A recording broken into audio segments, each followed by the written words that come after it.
আসসালামু আলাইকুম ওয়া রাহমাতুল্লাহ। একটি ছোট্ট সৎ কাজ হয়তো তোমার জান্নাতের নিকট হতে পারে।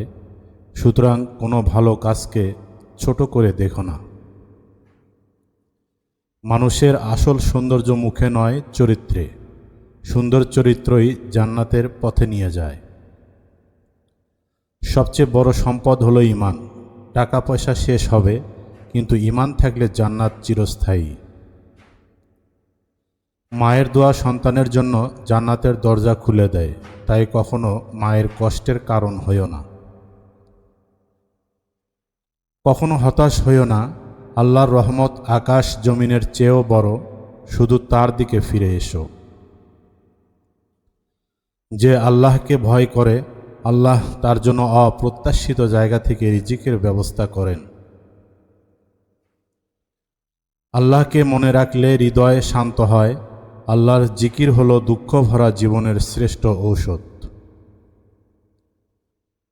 যে নামাজ পড়ে সে আল্লাহর সুরক্ষায় থাকে। নামাজ ছাড়া জীবন অন্ধকার।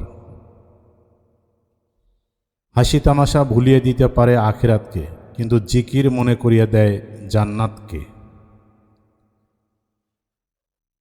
তাই আসুন আমরা সকলে ইসলামী জীবন গড়ি। আল্লাহ আমাদের সকলকে কবুল করুন, আমিন। আসসালামু আলাইকুম ওয়া রাহমাতুল্লাহ।